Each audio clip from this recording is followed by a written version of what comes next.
18절.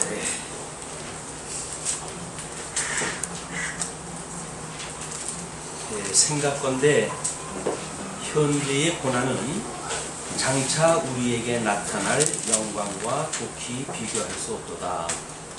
피조물의 고대하는 바는 하나님의 아들들의 나타나는 것이니 피조물이 허무한데 굴복하는 것은 자기 뜻이 아니요 오직 굴복해 하시는 이로 말미암았다. 그 바라는 것은 피조물도 썩어짐의 종로를 한 데서 해방되어 하나님의 자녀들의 영광의 자유에 이르는 것입니다. 피조물이 다 이제까지 함께 탄식하며 함께 고통하는 것을 우리가 이뿐 아니라 또한 우리 곧 성령의 처음 익은 열매를 받은 우리까지도 속으로 탄식하여 양자 될 것 곧 우리 몸의 구속을 기다립니다. 23절까지 지난 시간까지 저희가 읽고 상고했던 내용입니다. 그래서 25절까지 계속 되어져야 될 내용이기 때문에 맥을 이어나가는 우리 의미로 해가지고 18절부터 참고를 해봤습니다. 지금 18절부터 이야기가 장차 나타날 영광에 대한 소망에 대해서 이야기를 하고 있거든요. 자, 이제 우리 하나님이 만사와 만물을 다 작정하시고 예정을 하셨다. 이것이 우리 하나님의 선하시고 기뻐하시고 온전하신 뜻이라고 우리가 이렇게 확인을 하다 했습니다. 하나님의 이 뜻이 있는데 하나님께서 이 뜻을 이제 에덴 동산에다가 우리 아담을 두시고 이 아담에게 양대 언약을 하셨어요. 그 양대 언약이 하나님의 나라와 하나님의 의에 대한 것이 양대 언약이었습니다. 그러나 이제 우리 아담이 하나님 앞에 불순종함으로 해가지고 타락되어졌다. 이걸 우리가 타락인이라고 이렇게 그동안 공부를 갖다 한 거예요. 그래서 이 타락인이기 때문에 이 타락되어진 인간이 가지고 있는 인성 문제, 이것이 아마 우리 어떤 하나님 앞에 살아가는 영성으로 해가지고는 하나님께서 이 어두움에 하나님께서 어두움과 빛으로 나누신 이런 세계, 여기는 사망이 주관하는 곳이고 여기는 생명이 주관하는 곳인데 하나님께서 일찍이 빛과 어둠으로 나눠가지고 어둠이 주관하는 세상에다가 우리 아담을 내어 쫓았기 때문에 이 영성은 어두워졌다, 이렇게 표현이 됐어요. 그리고 이의 지성은 아주 미련하게 되어져 가지고 우준하게 되어졌다. 미련하게 되어져 가지고 세상의 해 아래의 어떤 진리 체계를 가지고 살아갈 수밖에 없는 지성으로 타락이 되어졌고, 이들의 심성은 아주 타락한, 하나님께서 이게 상실한 마음대로 내어버려 두었다, 이렇게 이야기했어요. 그래서 상실한 마음, 하나님께서 이 에덴 동산에 복으로 주었던 이 나라를 상실한 이 심성을 가지고 살아갈 수밖에 없도록 타락되어졌다. 그리고 이의 감성은 어떤 마음의 정욕을 따라가지고 차마 이런 모든 자기의 욕심을 따라가지고 살아가도록 하나님께서 만들어 놓은 것이 타락되어지는 인생이다. 그리고 이들의 덕성은 도저히 합당치 못한 일, 하나님 앞에 지음을 받은 인간으로서는 합당치 못한 일을 해가는 것이 타락인이라고 이 타락인으로 규정되어진 거예요. 이 에덴 동산에서 추방되어진 인간의 인성 부분이 어떻게 타락되어져 있는가를 조목조목 설명하다 한 뒤에 이제 하나님의 이 하나님의 의가 나타나서 이렇게 이야기했어요. 이제 하나님께서 이렇게 잃어버렸던, 상실했던 에덴을 상실한 이곳에서 다시 우리 예수 그리스도로 말미암아 모든 걸 구원에 이르는 비밀을 설명하기 때문에 우리 하나님께서 이거를 복음이라고 이야기했습니다. 복음. 그래서 사도 바울이 썼던 그 모든 내용은 지금 이 복음에 대한 내용인데, 하나님의 복음에는 하나님의 의가 나타나서 이렇게 이야기를 했어요. 그 하나님의 의가 나타나가지고 어떻게 되냐면 믿음으로 믿음에 이르게 한다. 그러므로 이렇게 믿음으로 믿음에 이르게 되어지기 때문에 이제 이 타락되어졌던 우리 인간이 예수 그리스도로 말미암아 우리가 이렇게 중생되어졌다고 한다면 그 이야기예요.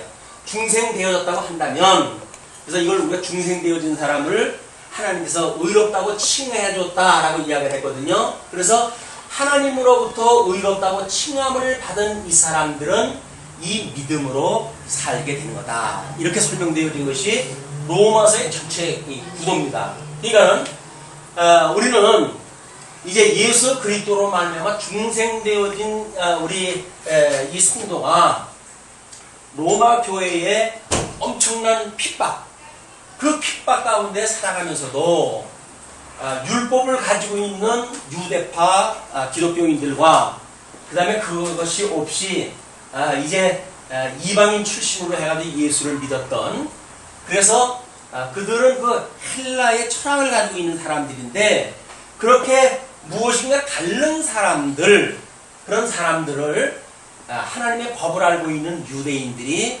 그들을 정죄하고 비판하고 판단하고 하는 그런 그 문제는 사도 바울이 이게 다른 문제가 아닌 거예요. 왜냐면 자기가 1차, 2차, 3차 전도 여행을 해오면서 끊임없이 공격받았던 문제이기 때문에 그렇습니다. 이거는 사도 바울만큼 그런 문제에 아주 직접적으로 그리고 이 뼈골 속까지 깊이 통증을 느낄 만큼의 이 아픔을 느낀 사람이 별건 없어요. 사도 바울은 10여 년이 넘는 세월을 이 복음을 증거하면서 수많은 유대인들 출신의 이런 사람들을 통해 가지고 율법, 자기네들이 가지고 있는 그 규정을 가지고 사도 바울을 정죄했던 이런 그 일들을 수없이 경험했던 사람이기 때문에 지금 로마에도 분위기가 다르지 않는 거예요. 로마가 같은 분위기가 지금 있다는 것이 정은 이치입니다. 자기가 그동안 1차, 2차, 3차 전도 여행을 다니면서 수많은 교회를 개척을 했잖아요. 그 수많은 교회를 개척을 했는데 자기에게 복음을 듣고 들어온 사람들조차도 사실은 사도 바울에 대하여 하나님이 가지고 있는 이 의를 인정하는 것이 아니라 철저하게 여기서 학습되어진 게 뭡니까? 우리가 이렇게 타락되어진 인성이 가지고 있는 거를 우리가 이 타락인들이 가지고 있는 학습이 여기서 학습되어진 거야. 더럽고 추하게 타락되어진 상태에서 배우게 되어진 이 학습되어진 것이 인간의 불의입니다. 이 인간의 불의. 이 인간의 불의는 한마디로 하나님께서 이 아담을 지었을 때에 이 미혹하는 사단이 함께 있다고 그랬죠. 이 아담이 미혹하기를 선과 악을 알게 하는 과일나무 열매를 따먹으면 이제 하나님께서는 정령 죽는다 라고 그렇게 경계를 했지만 사단은 아담에게 죽지 않는다는 이야기예요. 그리고 뭐라고 아담에게 미혹에 미끼를 던지냐면 내가 이 선악을 알게 하는 과일나무 열매를 따먹게 되면 내 눈이 밝아져 가지고 하나님과 같이 되어야 된다. 이 하나님과 동등되게 되어야 된다. 이것처럼 우리한테 큰 매력이 없죠. 우리 이 타락되어져 있는 인간이 하나님과 같이 되어진다고 하는 것은 이건 엄청난 매력이에요. 얼마나 좋습니까? 내가 만약에 천지를 지으신 하나님이 이 천지를 섭리하듯이 내가 주인이 돼가지고 내 마음대로 휘둘릴 수 있는 세상이 되어진다고 한다면 살아볼 만한 세상 아니겠어요? 이게 이 타락되어진 인간들이 가지고 있는 불의의 세계예요.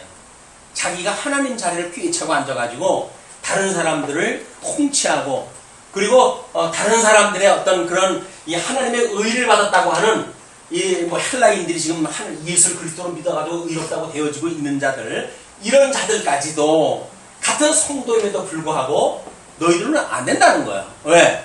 자기네들이 가지고 있는 이 유대인들이 가지고 있는 그 율법을 통해서 그동안 배워왔던 이 불의가 뼛속까지 이 사람들은 배인 사람들, 몸에 배인 사람들, 이 몸에 배인 사람들에게 지금 사도 바울이 내가 너희들한테 가기를 원하는 것은 이런 하나님의 은사를 나눠주고 싶어서 간다 그 이야기거든요. 은혜의 선물이 너희들이 말하는 것처럼 이런 불의를 가지고 만들어 놓은 구성되어진 교회를 위해서 되어진 게 아니다. 그 이야기예요. 그러면서 우리가 8장에 이제 들어와가지고 사도 바울이 이야기한 것이 너희들 이 더럽고 추악한 세상에 살던 너희들을 우리 하나님의 의가 나타나서 너희들을 구원하다 하셨다. 그러므로 너희는 아직도 이제 이 영이라고 하는 것과 우리들의 육이라고 하는 두 구성 요소를 가지고 사는 것이 인생인데 이 영으로는 예수를 그리스도로 믿어가지고 이게 영생을 얻었고 육신으로는 예수를 그리스도로 믿음으로 죽은 바가 되어졌다. 그 이야기예요. 그러므로 이제 이 예수 그리스도의 영, 예수 그리스도의 영이 우리 이 중생되어진 너희들에게 거하게 되면 그 이야기예요. 그 이야기는 예수님과 우리가 연합되어져서 한 몸이 이루어졌다고 한다면 이때는 이 하나님이 예수 그리스도를 죽음에서 부활로 옮기셨던 것처럼 너희들도 이 하나님이 살게 하시겠다. 이것이 8장 우리 18절까지의 쭉 내용입니다. 그 하나님이 너희들을 살리신다 그 이야기죠. 자, 그러면 그렇기 때문에 이제 너희들이 이렇게 육신은 죽고 영은 우리가 영생을 얻어가지고 살아간다고 하는 것이 하나님이 예수 그리스도가 우리와 함께 한다고 하는 이야기인데, 그러면 도대체 우리가 이 받는 고난이라고 하는 것은 이게 도대체 무슨 일입니까? 이게 하는 것이 이때 사람들의 고민이었던 거예요. 아니 예수를 그리스도로 믿고 영생을 얻었다고 한다면 우리가 하나님 나라를 유혹으로 입고 살아가는 사람들인데 질병도 없고 가난도 없고 고통도 없는 곳에서 살아야지 왜 예수를 믿는 우리들한테 고난이 따르게 되어집니까? 라고 하는 질문을 사실은 로마 교회의 모든 성도들이 가지고 있었던 거예요, 이게. 그러니까 사실은 오직 의인은 믿음으로 말미암아 산다고 하는 이야기는 구약 성경으로 거슬러 올라가가지고 하박국 2장 4절에 언급되어진 내용이에요. 왜냐면 그 하박국 선지자가 있었을 때에 똑같은 상황이에요. 여전히 똑같은 상황이에요.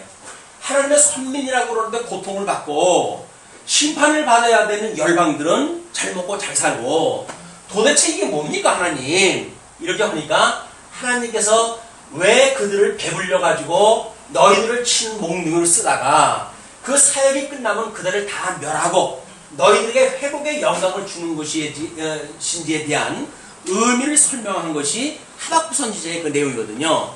그러니까 로마서에서 사도 바울이 일찍이 하나님의 의가 나타나서 이 복음에는 하나님의 의가 나타나서 믿음으로 믿음에 이르게 하나니 오직 이 의는 믿음으로 말미암아 산다라고 이야기를 했단 말이에요. 그 의미는 이 믿음이 믿음으로 믿음에 이제 이르게 되어지기 때문에 오직 의는 하나님께서 이렇게 거듭나고 중생한 이 의는 이거죠. 칭의는 그 이야기예요. 이 의는 믿음으로 말미암아 산다 이렇게 이야기가 되어졌는데 그것이 아니라 믿음으로 말미암은 의인은 살리라 그 이야기예요.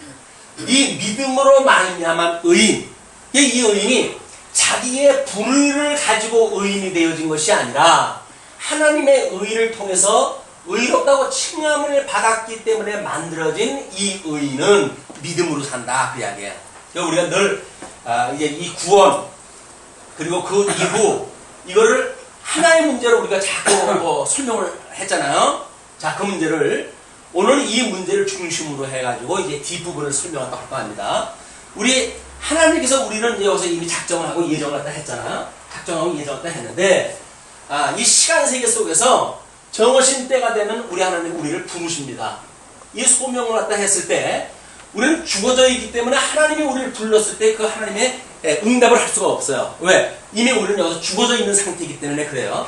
어둠에 내버려 두어진 상태, 이 영성으로 해가지고는 이미 죽어져 있는 상태. 그렇기 때문에 하나님이 우리를 불러도 대답을 할 수가 없어요. 그런데 하나님께서 이렇게 죽어져 있는 우리들을 중생케 하신다. 거듭나게 하셔요. 이 중생은 죽었던 우리를 중생에 했기 때문에 이 중생의 어떤 조건이 따르는 게 아니에요. 그냥 하나님께서 무조건 오고 살려주셔야 되는 거예요. 이 살려주시게 되면 우리가 하나님 앞에 거듭나고 중생하게 되면 이제 우리가 이쪽 세계에 들어오는 게 아니에요.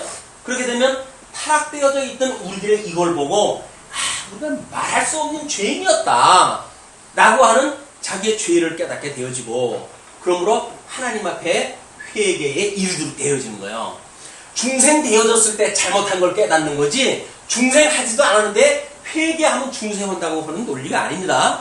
하나님께서 이 우리 거듭나고 중생하게 만들어놔서 죽었던 우리들, 이 죽었던 우리들을 다시 중생케 해가지고 회개케 하신단 말이에요. 이 회개케 하셨을 때 우리가 하나님 앞에 이렇게 죄인이군요 라고 했을 때 우리 하나님께서 우리들에게 믿음을 주셔요. 자, 여기서 이제 하나의 믿음이라고 하는 주제가 떠오릅니다. 이 믿음을 보시고 하나님께서 우리들에게 의롭다고 칭해 주시고 우리를 양자를 삼으셔요. 그러니까 이것까지가 보통 우리가 이 구원이라고 하는 문제, 이 구원 그 이야기예요. 그러면 그 이유라고 하는 문제는 뭡니까? 양자 이후에 나타난 문제겠죠. 이게 이제 성화, 성화, 그 다음에 견인, 그 다음에 영화. 이것이 거듭나고 중생한 성도들의 보통 그 이유라고 하는 이야기예요. 그런데 우리 이걸 교의적으로는 이걸 전체의 이 주제를 뭐라고 하냐면 이걸 구원의 서정이라고 이렇게 한다. 구원의 서정. 그러니까 구원이라고 하는 어떤 여행, 인생의 여행을 갖다 하는 이런 순서가 이렇게 되어져 있다고 이야기가 되어져 있는 거야. 이건 아주 오래전서부터 우리가 이렇게 정리가 되어지고 있는 거예요. 그런데 이게 만약에 구원의 서정이라는 이야기는 구원이라고 하는 그것이 여기서부터 여기까지를 구원이라고 그럽니까? 아니면 여기서부터 여기까지 전체를 구원이라고 합니까? 그래서 우리가 여기서 이루는 구원을 협의적이라고 이렇게 이야기를 했고, 그 다음에 이 전체에 이르는 거를 광의적이다. 이렇게 나누어가지고 설명을 다 한 거예요. 그러면 이제 우리 고난을 받는 문제가 성화 과정을 통해 우리가 끊임없는 고난을 당하는 거 아니에요? 그럼 이 고난의 의미가 뭡니까? 라고 하는 문제로부터 이제 시작합니다.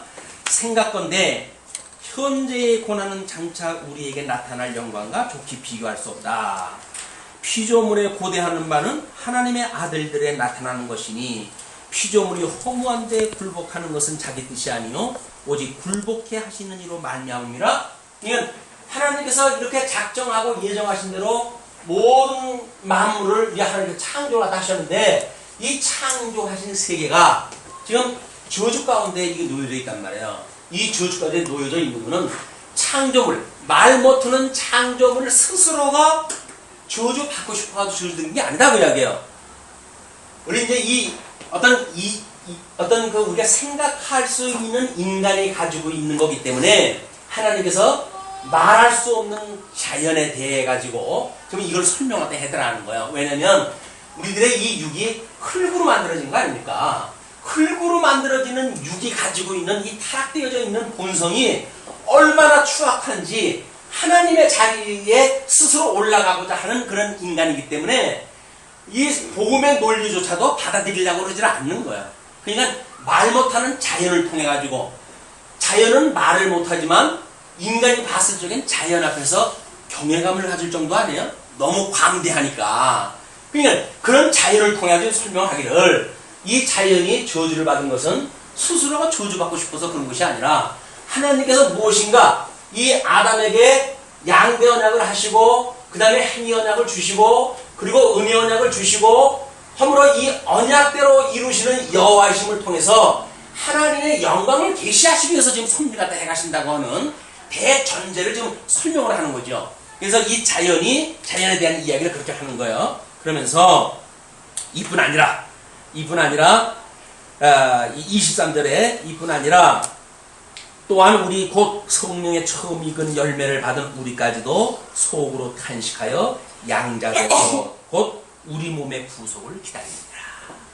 자, 이제 우리가 이 흙 가운데 아직도 남아져 있는 부분이 있어서 이것에 대한 온전한 구원, 이 구원에 이르는 걸 우리도 바란다 그 이야기야. 자연이 하나님의 이 아들들이 나타나는 걸 바라는 것과 같이 타락되어져 있어가지고 아직도 흙으로 구성되어져 있는 우리들의 이 몸의 구원을 우리들도 바란다. 그 이야기예요. 그 바라는 것이 지금 이후에 어떻게 일어나는 것을 설명하다 하는 겁니다. 그러면서 뭐라 그럽니까? 우리가 소망으로 구원을 얻었음에 보이는 소망이 소망이 아니니 보는 것을 누가 바라리요. 자, 구약성경을 통해 가지고 우리가 모형적으로 보여줬고 예표적으로 보여줬던 구약성경을 공부했어요. 지금 로마에 있는 그 유대파 교인들도 구약성경을 가지고 있는 사람들이에요. 그 구약성경을 통해서 메시아가 등장을 하게 되면 자기네를 구원한 것을 믿었기 때문에 지금 이 구원에 이르렀단 말이에요. 그 사람들이 이 구원을 믿는 그 믿음으로 구원에 이르렀는데 유대인들이 그걸 가지고 있는데 이걸 대망사상이라고 했잖아요. 유대인들이 지금도 그 사람들은 끊임없는 이 기도가 있어요. 이걸 대망사상이라고 이렇게 해요. 대망, 아주 크게 가지고 있는 소망거리가 있는데 그것이 뭐냐면 메시아가 오실 것을 기다리고 있는 거예요. 우리는 이제 예수를 그리스도로 믿는 사람들은 이미 2000년 전에 이 메시아가 왔다고 믿는 거 아닙니까? 그런데 유대인들은 아직도 구약에 언약되어져 있던 메시아가 오지 않았다는 거예요. 그게 유대교예요. 그러니까 기독교와 유대교는 구약에 언약되어져 있는 메시아가 오셨느냐 아직 오시지 않았느냐가 기독교와 그 다음에 유대교에 구분되어지는 거예요. 구약성경은 다 같이 똑같은 구약성경을 가지고 있지만 이들은 아직도 구약성경이 이루어졌다고 믿지는 않고 우리 이제 신약시대 때 들어와가지고 예수를 그리스도로 믿는 이런 그 기독교는 구약에 언약되어진 대로 우리 주님이 오셨다는 거야.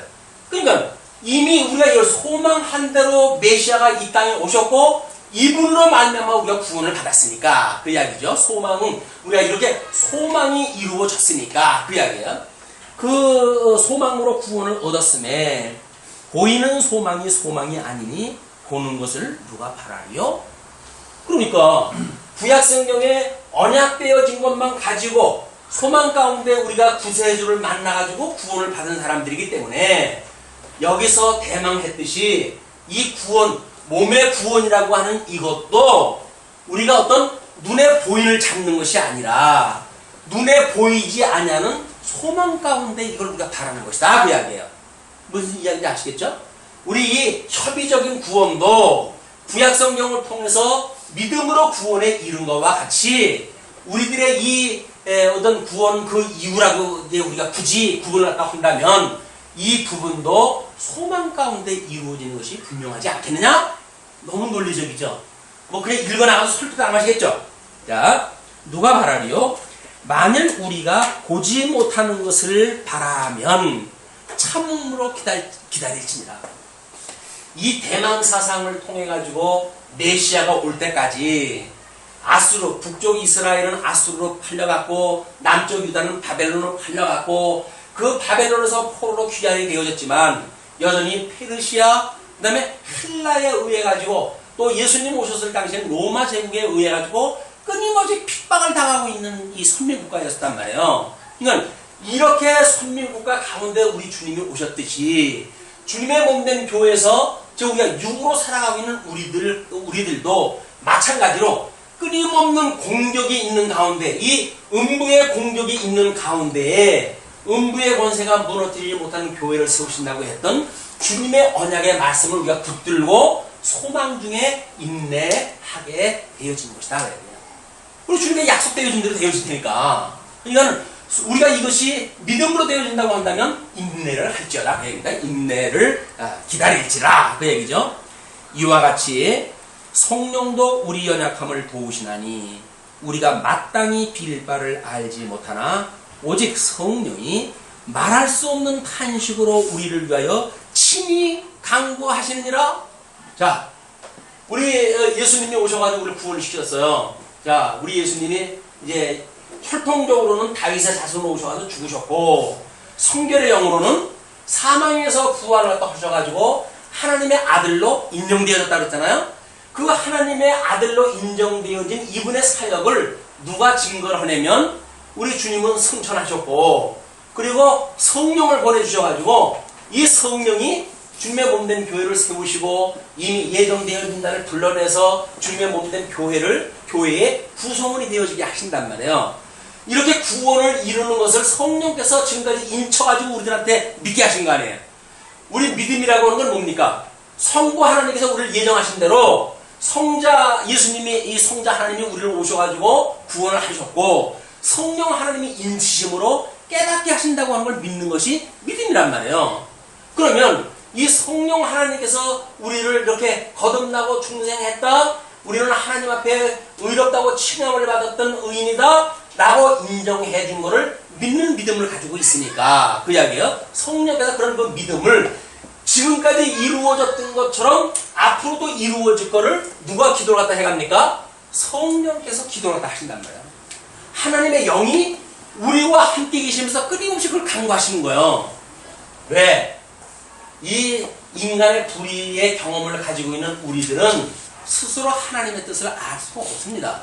그렇기 때문에 거듭나고 중생한 우리들을 통해서 우리 성령께서는 끊임없이 하나님의 선한 뜻을 분별하게 하시고 뿐만 아니라 이제 그 앞으로 예수님이 약속하셨던 복음서 지상사역을 통해 가지고 언약하셨던 내용이 어떻게 주님의 몸된 교회를 통해서 천상에서 이루실 것인가에 대하여 성령께서 지금 끊임없이 우리의 교사가 되어질 거거든요. 이분이 보혜사예요. 그래서 새로운 보혜사가 돼가지고 하나님의 은혜가 무엇인가를 깨닫게 해주시는 성령 오신 분이란 말이에요. 이분이 우리들을 위해서 중보기도를 다 하시는 거예요. 그냥 이분이 기도를 딱 하시니까 그럼 성령이 하시니까 뭐 우리 안 해도 되겠네. 성령이 우리를 위해서 하신다고 하는 것이 깨달아지는 거고 우리는 하겠죠. 그게 깨달아지지 않으면 난 성령 하나님 기도하신다고 그러는데 그래가지고 내 마음대로 살아가겠죠. 인생의 본분이 뭔지 내가 이 세상을 왔다가 왜 사는지도 모르고 이렇게 살다가 갈는지 아무것도 모르고 사는 인생들이에요. 그러나 성령이 오신 뒤에 우리가 거듭나고 중생되어지면 우리가 나 좋은 대로 이렇게 인간의 불의를 행하고 하나님 자리에 올라서가지고 나의 명예를 위해서 나의 자랑을 위해서 살아가는 것이 인생이 아니라 이 놀라운 하나님을 경외하는 것이 인생의 본분인 걸 깨달아서 우리의 잠깐 주어진 인생을 하나님을 배우고 경외함을 깨닫다가 가는 것이 인생이란 말이에요. 70년 80년 동안 이 세상에서 이룬들 뭘 이루겠어요 우리가. 수많은 그동안에 천재들이 있어 왔어요. 수많은 그런 성인들이 있어 왔어요. 그 사람들이 이루면 뭘 얼마나 이루었겠어요. 하나님이 해가시는 일에 손바닥만도 안 되는 걸 이룬 사람들이에요. 그런데 그걸 알면서 우리 주어졌던 인생을 내가 무엇을 이루어간다고 생각을 하며 살아간다? 그건 하나님이 기뻐하시는 뜻이 아니다. 내가 너와 함께해서 내가 너를 이렇게 하나님의 의로 살아가는 새로운 피조물인 걸 내가 깨닫게 할 거야. 그러니 너의 인생을 나한테 맡기고 너는 나를 의지하고 내 인생을 의지하는 것이 아니라 이 만사를 섭리하시는 하나님을 의지하고 그를 경외하는 것이 인생의 본분이란다 라고 하는 걸 지금 깨닫게 하신다고 해야 돼요. 자, 이제 그렇게 하면서 27절 마음을 감찰하시는 이가 성령의 생각을 아시나니 하나님이 이제 그걸 아신다는 거죠. 이는 성령이 하나님의 뜻대로 성도를 위하여 간구하심이니라. 우리가 알거니와 하나님을 사랑하는 자 곧 그 뜻대로 부르심을 입은 자들에게는 모든 것이 합력하여 선을 이루니라. 하나님의 이 선하신 기뻐하는 뜻 따라 우리 이제 부르심을 받았잖아요. 부르심을 받았는데도 불구하고 우리가 거듭나고 중생에서 이렇게 협의적으로 구원을 받았다고 하지만 영적으로는 하나님 앞에 의롭다고 인정을 받고 살아가지만 육신은 아직도 우리가 죄 가운데 있기 때문에 사도 바울조차도 오라 공고한다로다라고 하는 고민을 가지고 살아가잖아요. 왜? 이 인간의 불의 문제 때문에. 아무리 명분은 복음을 증거하고 하나님의 나라를 선포하고 사도로 부름을 받았던 사도 바울이 그런 뜨거운 열심을 가지고 살아가고 싶은 마음이 있겠죠. 그러나 때로는 그 특출한 열심이 자기의 이름을 나타내고자 하는 부분이 왜 없었겠어요? 인정하십니까? 사도 바울이기 때문에 성령 충만한 게 올 100% 그렇게 살아갔겠습니까? 아닌 거예요. 그냥 자기 내면 속에 하나님이 인도하시는 그 걸음 이상으로 뛰어넘어가고 싶은 자기의 열정이 있었던 거예요. 그것이 뭐냐면 자기의 이름을 위해서 자기의 존재, 이 더러운 세상 속에 있었던 자기 자아, 이걸 위해 가지고 뭔가 여기서 실현하고자 하는 것이 있을 수 있다. 이거야. 있을 수 있는 것이 아니라 있을 수 있는 고민을 했잖아요, 지금. 오호라 공부한다는 고민을 했잖아요. 그것이 육신의 법이라. 그 육신의 법은 뭡니까? 뭔가 명분을 따라서 또는 자기의 당리를 따라서 이렇게 해야 된다고 하는 그거에 얽혀가지고 되어지는 일들. 근데 겉으로 보면 압니까? 모릅니까? 몰라요. 겉으로 봐가서는 성령에 주시는 열심으로 하는 열심이나 자기의 불의를 가지고 하는 열심이나 다른 사람의 구분이 안 돼요. 근데 본인은 알 거 아니에요. 본인은. 그 본인이 알았기 때문에 오호라 나는 공고한 자로다. 그 이야기. 그 사도 바울의 그 공고함이나 지금 유대인 이 크리스찬이 헬라파 크리스찬들을 판단하는 거나 이게 원리가 같은 겁니까? 다른 겁니까?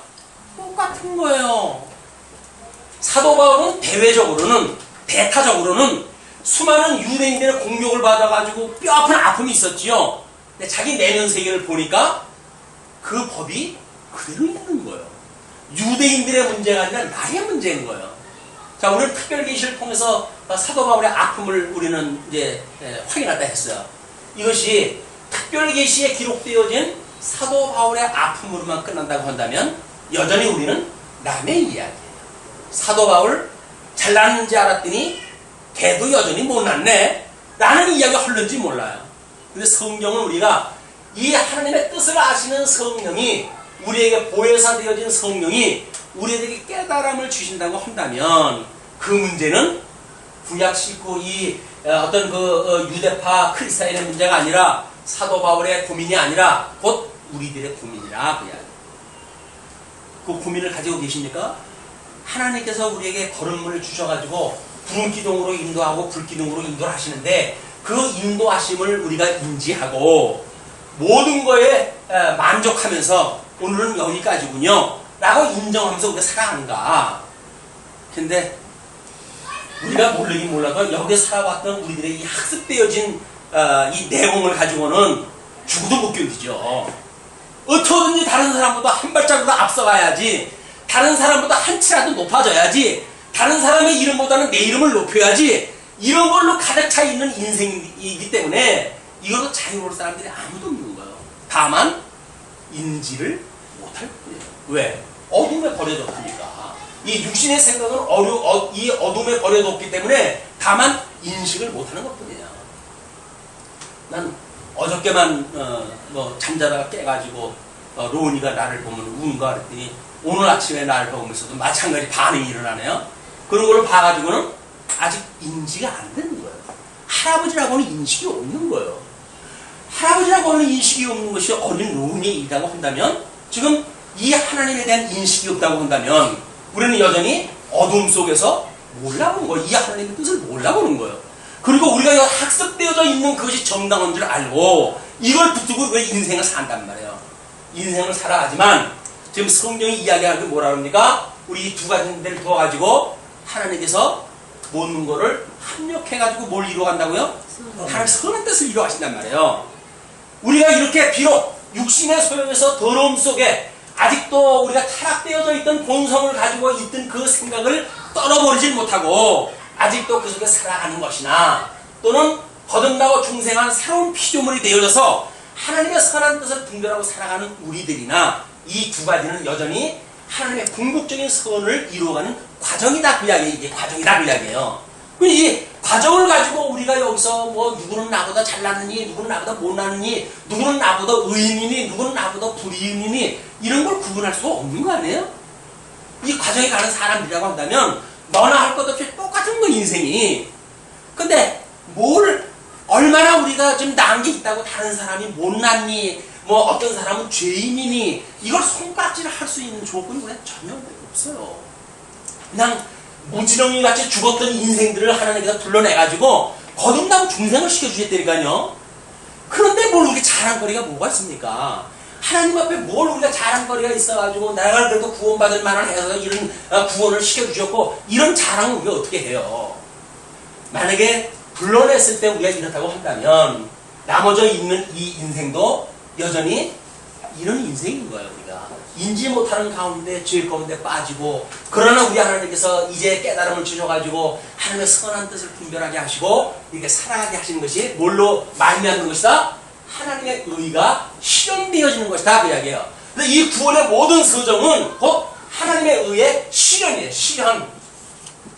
하나님의 의가 나타나가지고 이루어가는 사건이 뭔가 이 모든 구원의 역사를 하나님의 의가 이루어가시겠다 그 이야기예요. 그러니까 너희들은 이 불의로 해가지고 모든 그런 그 몸이 아주 뭐 새까맣게 염색되어져 있는 너희들이 뭔가 하얀 빛을 내려고 염려하고 걱정하고 그러지 마라. 너희는 원래 아주 잡아 죽기에 적당하도록 되어진 사람들로 하나님의 입으로 불러냈으니까 너희들이 가지고 있는 기준 가지고 성도를 비판하지 말라 그래요. 율법을 가지고 너희들이 헬라파 성도를 비판하지 말라 그 이야기예요. 그 율법에 대한 문제를 우리가 앞에서 쭉 설명하다 해왔잖아요. 그래서 지금 이런 육신에 있던 그런 것들도 여전히 하나님께서 모든 것이 합력하여 선을 이루는 것이다. 그러면서 하나님이 미리 아신 자들로 또한 그 아들의 형상을 본받게 하기로 미리 정하셨으니 이는 그로 많은 형제 중에서 맏아들이 되게 하심이라. 자, 하나님의 미리 아신 자들이 있어요. 예정되어진 자들이에요. 이 예정된 자들이 있는데 미리 아신 자들로 또한 그 아들의 형상을 본받게 하기 위해서 이분의 형상을 본받게 하기 위해서 왜? 우리가 예정되어진 게 어디 안에서 예정되어졌다고요? 그리스도 안에서 선택되어진다와 그리스도 바깥에 육이 되어진 자들로 예정이 되어졌으니까 그러니까 우리 그 성경의 내용이 그 이야기예요. 미리 아신 자들로 이미 여기서 예정되어진 자들로 선택되어진 자들로 그 아들의 형상을 본받게 하기 위하여 미리 정했다. 이 아들의 아들로 이미 여기서 다 정해져 있는 거예요. 정해져 있기 때문에 이는 그로 많은 형제 중에서 맏아들이 되게 하시는 거다. 이분이 맏아들이 된 거야. 그래서 우리가 이분을 뭐라 그래요? 우리 주님은 가신 길을 갖다 이 주님을 뭐라 그래요? 우리 큰형님이다 그 이야기예요. 그래서 뭐 어떤 뭐 목사님이 근데 뭐 힘들고 뭐 이런 이야기 비참하다가 뭐 어떻게 합니까? 그 길이 우리 큰형님 가신 길인데 우리도 마땅히 그 길 가야 되지 않습니까? 왜 언젠가 그랬잖아요. 어떤 사람들이 어떤 그 소외되고 힘든 사람들을 위해 가지고 신부님이 노숙을 갖다 해가면서 투쟁을 갖다 하는 그 가정에 어떤 지인이 찾아가가지고 이렇게 힘들고 어려운 가운데서 이게 웬 길입니까? 라고 했더니 우리 주님이 가신 길이 아니야? 그러면서 웃더라는 거예요. 이 고난에 대한 해석이 떨어지십니까? 그 사람들은 가만히 있으면 그 고난에 갈 이유도 없는 사람들이야. 자초해도 그 사람이 이 고난에 참여했다 했어요. 그것이 모르겠어요. 인간의 불의가 작동된 건지 하나님의 의가 작동된 건지 모르겠어요. 다만 이 고난이라고 하는 그거를 우리 주님이 가셨던 길이라고 하죠. 기꺼이 따라갈 수가 있다고 한다면 우리가 예수를 믿는 사람이라고 볼 수 있지 않겠어요. 예수를 믿는 사람, 우리 큰형님이 가신 길이기 때문에 내가 그 길을 간다고 한다면 우리는 예수를 그리스도로 믿는 신앙이란 말이에요. 자, 그렇기 때문에 미리 정하신 그들을 여기서 미리 정하신 그들을 또한 부르시고, 그죠? 부르시고 그 이야기예요. 자, 근데 여기서는 뭐 다른 색깔로 보실까요? 부르시고 이걸 몇 가지 단위로 해가지고 나눕니다. 이 부르시고 재미없네 이 색깔. 뭐가 좀 딱 튀어올라야 되는데 빨간 색깔이 검은 색깔이 하도 많아서 빨간 색깔이 튀어올라요. 일단 부르시고 그 이야기, 소명하시고 그 이야기입니다. 부르시고 뿐만 아니라 그들을 또한 의롭다 하시고, 의롭다 하시고, 의롭다 하시고. 이 믿음은 누가 준 거예요? 믿음은 선물이라고 그러니까 이 믿음은 누가 주신 거예요? 하나님께서 주신 믿음을 보시고 의롭다고 하셨어요. 그럼 우리가 인간이 가지고 있는 조건은 아무것도 없습니다. 그리고 또 뭐라고 그럽니까? 그를 의롭다 하시고 그들을 또한 영화롭게 하셨느니라. 영화롭게 하셨느니라. 그러니까 이 구원의 이 큰 단락, 우리 전번에는 이제 올해 참문까지도 이야기했으니까 이 네 가지를 이야기를 했는데 부르시고 의롭다고 하신 분께서 영화롭게 어떻게 했다고요? 하실 겁니까? 하셨느니라. 하셨느니라요? 이미 이 영원한 구원, 이거는 천상계에서 이루어진 거기 때문에 완성되어진 거예요.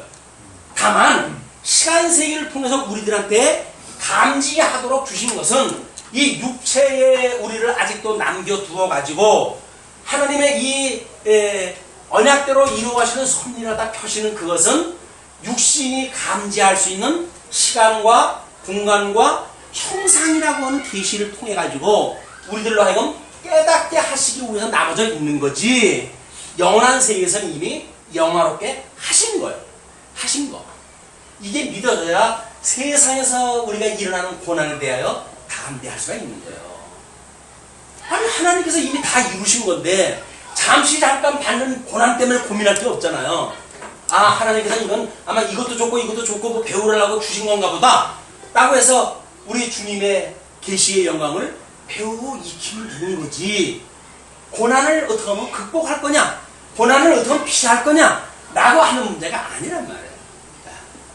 그런데 한국교회는 이 고난을 나한테로만 오게 되면 이 고난을 없애주겠다고 해가지고 한국교회가 지금 부흥한 거 아닙니까?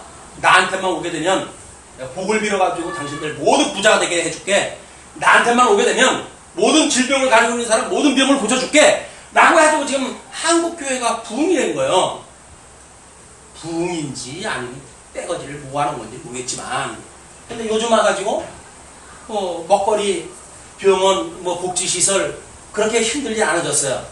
굳이 교회에서 목사가 그런 말을 한다고 찾아갈 이유가 없어졌어요. 그렇기 때문에 교회가 썰물 빠져나가는 거예요. 이제는. 왜?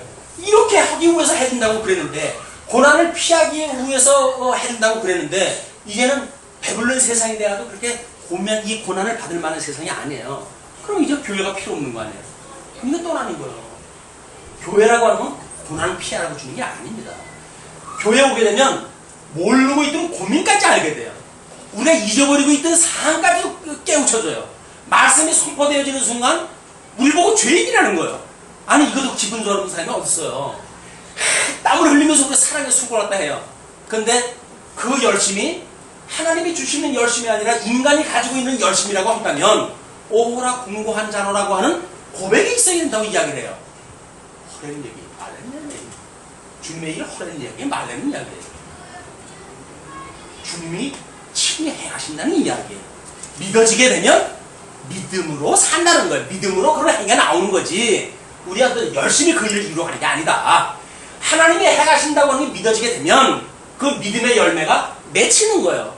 우리 인격이라고 하는 그거는 이 영이 거듭나고 중생되어지게 되면 깨달음이 달라지고 마음밭이 달라지고 그리고 느껴지는 게 달라지고 그러므로 우리의 덕성들이 그런 열매를 맺는 거지.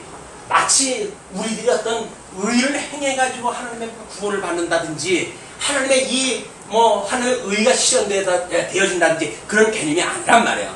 다만 우리가 예수 그리스도와 같은 한 몸, 주님의 몸된 교회를 이루고 있으니까 이 믿음의 이 하나님의 의의 실현이 어떻게 실제화하는가 라고 하는 문제가 로마서 12장 이후의 사건인 거예요. 이게 어떻게 드러난다고 한다면 성도들이 유기적으로 주님이 큰 형님으로 모시고 살아가는 성도들에게 어떻게 실제적으로 나타나는가 라고 하는 것이 로마서 12장서부터 이제 밝혀나갈 이유지. 그럼 하나님이 다 하신다고 한다면 그럼 우리 아무것도 안 해도 되겠네 라고 말하는 사람은 말을 못 알아듣는 거예요. 절대 주권을 가지고 계시는 하나님께서 하나님의 의를 실현해 가신다고 그러는데 그럼 나는 안 해도 되겠네. 그럼 주권자에 대해서 이야기했다 하는데 안 해도 되겠네 라고 말하면 더 있다는 거예요 지금. 그죠? 하나님의 이 절대 주권을 말한다는 이야기는 우리는 흙덩어리를 빚어가지고 만들어 놓은 인생이다. 하나님께 지음을 받았던 피조물이다. 그러므로 모든 우리한테 의지가 있는 것이 아니고 우리한테 자유의지를 가지고 인생의 뭐를 개척해가는 것이 아니라 하나님의 은혜로 우리가 이런 삶을 살게 되어진다고 하는 걸 지금 증거를 하는 거라 그 이야기예요. 그런 저 일에 대하여 무슨 말 하리요?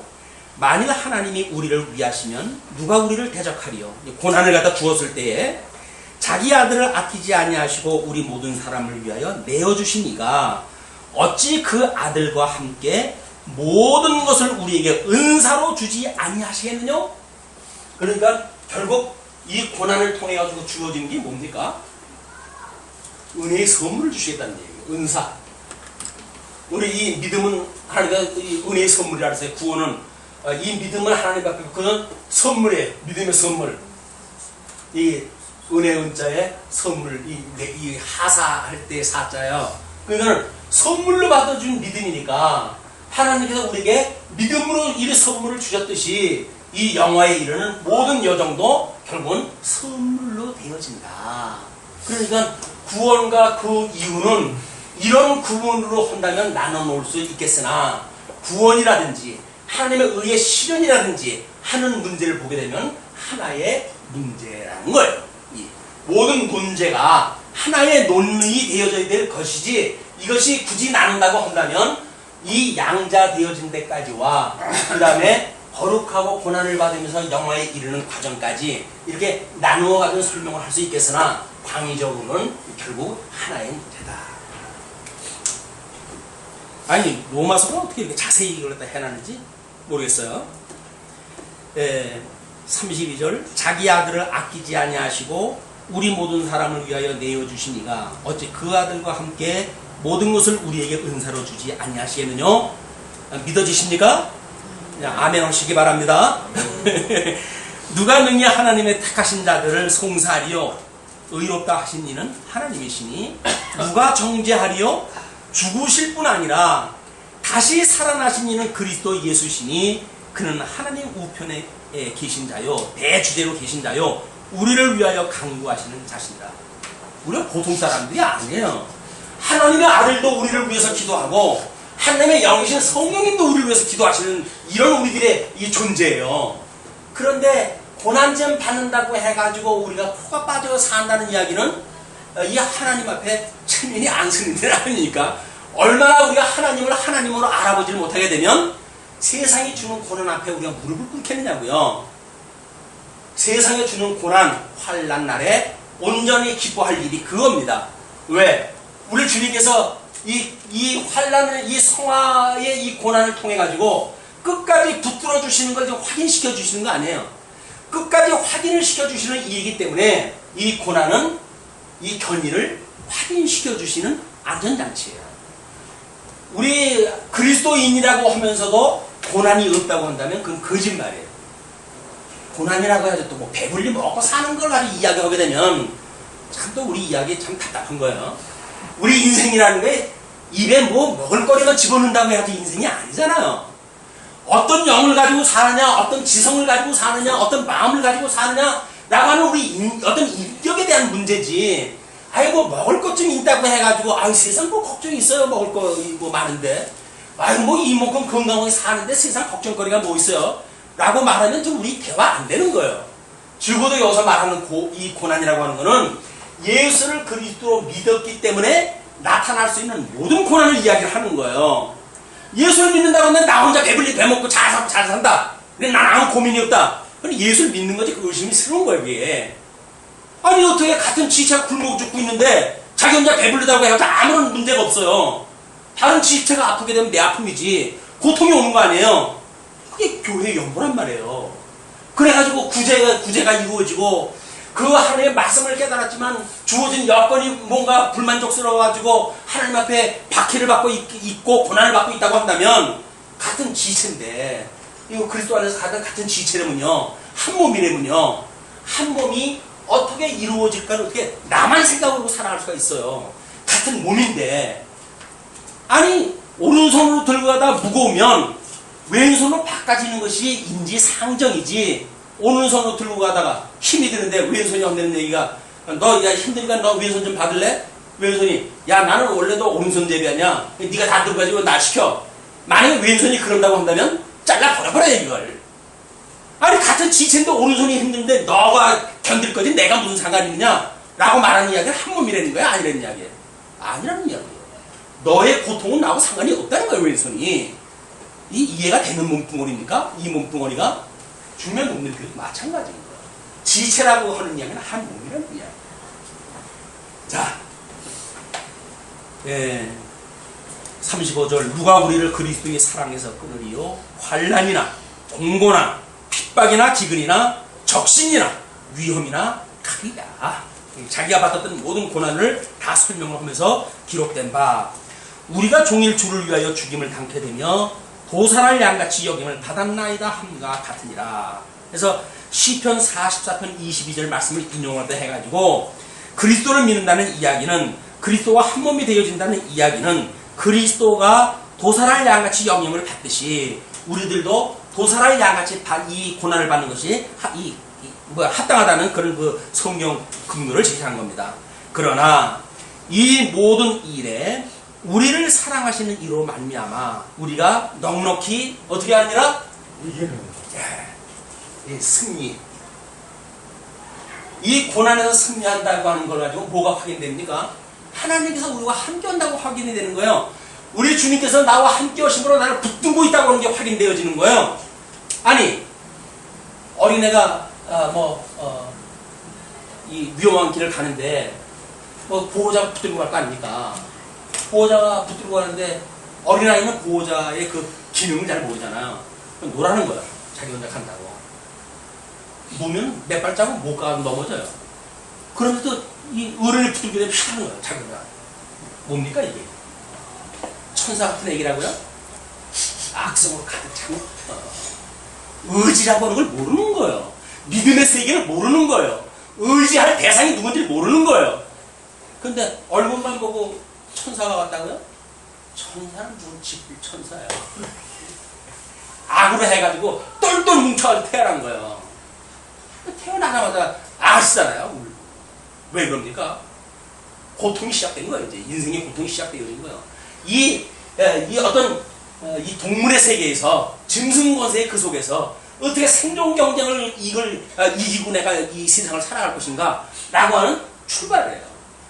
그 뒤서부터 계속 배고픔을 울고 잠자리 불편함을 울고 계속 울어요. 이제 고치는 거야. 이제 왜?